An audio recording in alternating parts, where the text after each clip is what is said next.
Je suis Bulel Jean-Claude, je suis le secrétaire général de association dont je suis un des fondateurs. Donc ça a été créé en février 1994 officiellement, c'est-à-dire au journal officiel. Donc on est une association de loi 1901 qui, dans les statuts, est une association qui vient en aide aux privés d'emploi, aux gens en difficulté. Donc, a pour sous-titre la solidarité, l'insertion et j'en oublie un. La solidarité, l'insertion. L'entraide, voilà, cherchez. L'entraide. Et on s'occupe donc, alors on a différents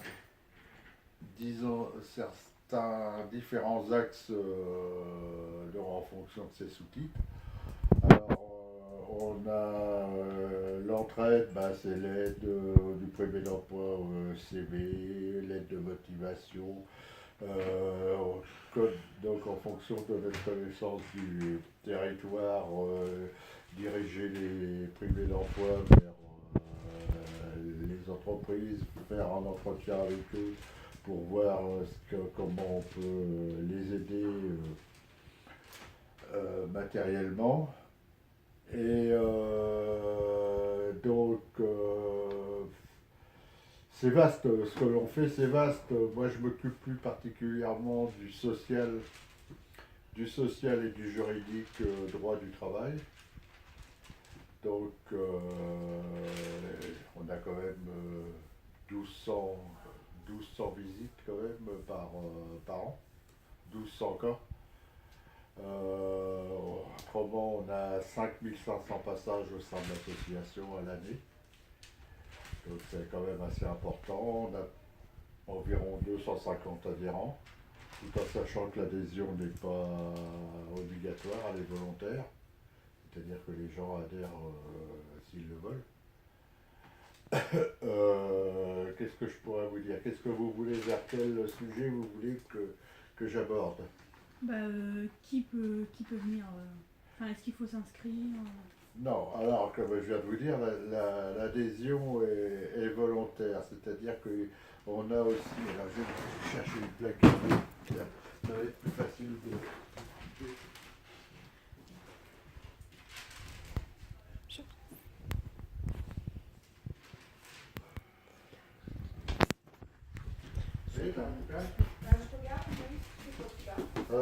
Ça doit être en bas, je crois. En bas du page. Donc, ici, donc, on a toujours privilégié l'accueil, c'est-à-dire que l'accueil, tout le monde peut venir. Tout le monde peut venir sans rendez-vous. Alors, au départ, c'était ça sans rendez-vous. Maintenant, c'est plus compliqué parce que moi, je ne suis pas là tous les jours, parce que je suis en retraite. Je suis bénévole, enfin, presque à 35 heures. Pour les questions bien précises, surtout pour des gens qui viennent de l'extérieur, on prend des rendez-vous pour éviter qu'ils se cassent le nez sur la porte. Euh, donc, on privilégie l'accueil. Alors ça, c'est l'écoute. Alors on écoute aussi parce que les gens ont besoin, surtout dans différents cas. Moi, je parle au niveau du droit où on a beaucoup de syndrome dépressif dû au harcèlement, aux conditions de travail et tout ça. C'est un phénomène incroyable là, depuis 5 ans où on voit que ça se développe de plus en plus au sein des entreprises.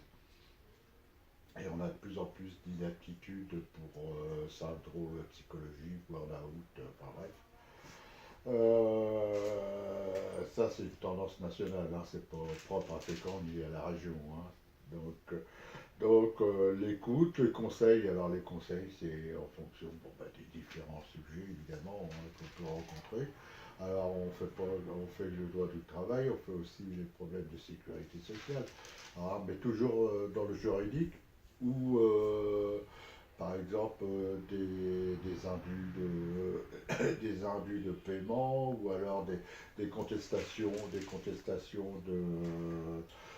consolidation de dossiers, de contestation de décision de la sécurité sociale, de rejet de dossiers, aussi de contestation de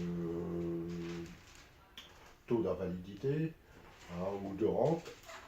Alors ça, bon, il y a un tribunal spécial qui s'appelle le TAS, le tribunal des affaires sociales, qu'on envoie souvent de personnes. Bon, les prud'hommes, on n'en parle pas, puisque c'est essentiellement notre boulot,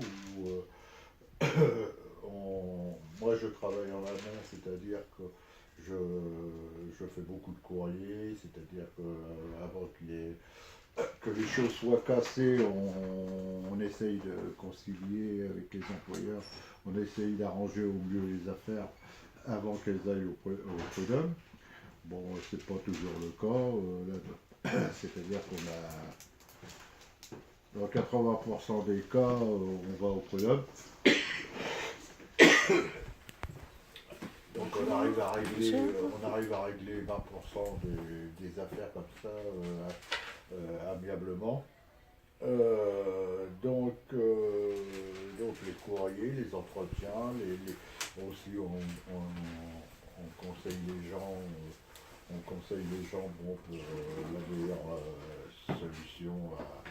Comme là ce matin j'avais une personne pour une inaptitude, bon, la personne était complètement déprimée, au bord du suicide, donc il faut arrêter tout. Donc là, on va vers la médecine du travail, on fait déclarer l'inaptitude, et puis voilà, hein.